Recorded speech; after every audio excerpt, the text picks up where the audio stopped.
Welcome everyone. My name is Ashley Barney. I am representing Indiana State University Nursing on behalf of Community Health Nursing. Today I present a health education program on hepatitis A.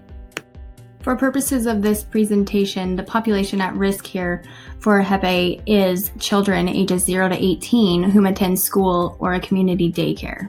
Key objectives for this presentation is that the patient will have an understanding of basic pathology, identify transmission risks and exposures, understand symptoms, understand importance of immunization against communicable diseases, and demonstrate proper sanitary practice to reduce contamination and transmission of Hep A. Now I would like to pause the presentation and ask that participants complete the pretest at this time. Now that you've completed the pretest, I'd like to continue with the presentation. Are you at risk for hepatitis? What is hepatitis? With this presentation, I would like to inform and educate the population about hepatitis A. Hepatitis. What does that word mean? Well, it means inflammation of the liver.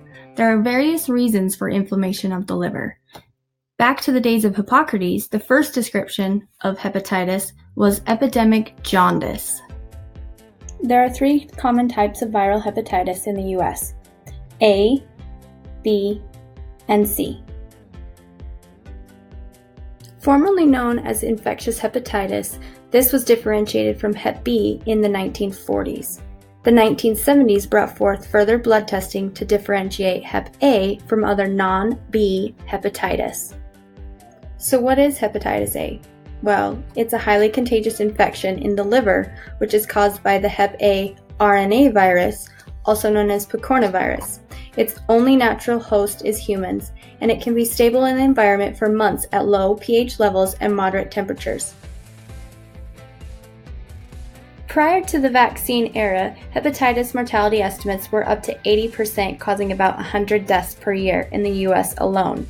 Vaccination of high-risk group and public health measures have significantly reduced number of overall hepatitis A cases and the severity of hepatitis.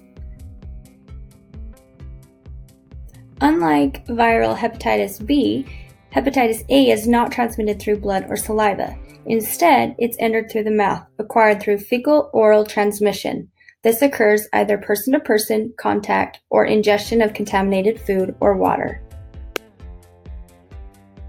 Commonly, hepatitis is spread through poor hand hygiene, where fecal matter has been into the food. So say you go out to eat with a friend, you are exposed, shake hands, the virus is then transmitted to another person where it replicates and is continually transferred among day-to-day items. Once the virus is transmitted, it can stay alive in the environment till it finds its natural human host. Once in the human host, it replicates in the liver. After 10 to 12 days, the virus will then be present in the bloodstream and feces and excreted through the biliary system into the feces of the host. As the virus is replicating, the host is unknowingly transmitting and exposing further hosts to the virus. The virus peaks around 2 weeks before onset of symptoms. At this time, the host would know they were ill. Excretion of the virus begins to decline once illness starts. This may occur up to 3 weeks after onset of symptoms. As exposure occurs unknowingly, contaminated food, frozen and undercooked included, can occur at any time. Water contamination is more likely in countries where hepatitis A is common and poor sanitary conditions or poor personal hygiene occur. Additionally, another common exposure route is through travelers. Individuals with high-risk itineraries are traveling, having been exposed, and now further transmitting the virus unknowingly to other passengers. I'm sure you're all wondering, who is at risk for hepatitis A or severe outcomes of the infection? The answer is non-immunized individuals, travelers, and immunocompromised patients. Among the non-immunized individuals, there's an emphasis on children and elderly. Schools and daycares are not common sites for hepatitis A transmission, but multiple cases among children at school or daycare may require further investigation of a common source and effort to improve vaccination coverage. Travelers are at risk for Hep A and severe outcomes of infection when coming into contact with international adoptees from endemic countries, particularly high-risk itineraries from rural areas with Hep A outbreaks, and also if non-immunized when traveling. Immunocompromised patients are extremely high risk for this as their body's not able to fight off the infection. This includes the elderly as well. Additionally, incarcerated men are at higher risk. Men who have sex with men are at higher risk, and users of illegal drugs, both non-injected and injected, also are at high risk. So what are the signs and symptoms?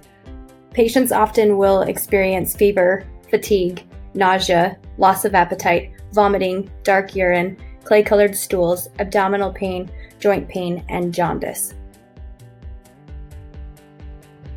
When children contract hepatitis A that are 6 years and younger, they usually present asymptomatic, meaning they don't show symptoms of the illness. However, if they do show symptoms, they usually do not present with jaundice, the yellowing of the skin. However, older children, also known as adolescents, and adults will present symptomatically. They also will present with jaundice, the yellowing of the skin caused by liver failure. So how long will you be sick if you have hepatitis A? Symptoms start appearing 4 weeks after exposure, but it can occur as early as 2 and as late as 7 weeks.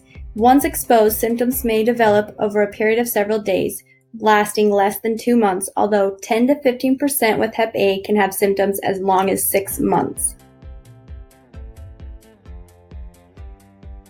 You've contracted hepatitis. Now what? Well, first it has to be diagnosed.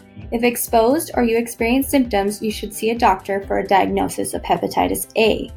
For diagnosis, you'll have signs and symptoms and blood work for a positive result. To confirm a diagnosis of hepatitis A, serological testing or blood work is required. Also, to investigate common source outbreaks of hepatitis, a PCR, polymerase chain reaction assay, can be used for diagnosis. Patients with acute Hep A infections will have detectable IgM antibodies as well as IgG antibodies. The hepatitis A antibodies will remain present in the blood for the lifetime of the patient. Is there treatment for hepatitis A? Though there's no specific treatment, the best preventative way for hepatitis is prophylactic vaccination, meaning giving it before you get infected. Since there really is no specific treatment for hepatitis, prevention is a big key factor. Proper hand washing will help, as well as receiving the hepatitis A immunization. But in the event you are exposed, you should also follow the post-exposure prophylaxis protocol to reduce your risk. In the event of an exposure, you would receive a hepatitis A vaccine if you are healthy and 12 months or older. In the event you are immunocompromised or older than 40 or have a chronic liver disease, you would not receive the vaccine, but instead would receive immune globulin, a blood serum antibody. So now that we've learned about hepatitis A, a lot of people ask, well, what can I do to reduce the risk for myself or my children from contracting hepatitis A? The biggest thing here is prevention. Prevention is key.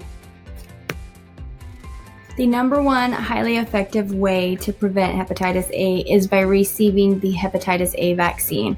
It is an inactivated whole virus vaccine.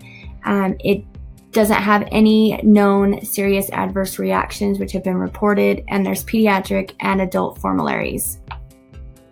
The vaccine is a 2-dose series. Children are given it in the anterolateral area of the thigh. Adults receive it in the deltoid muscle in the arm.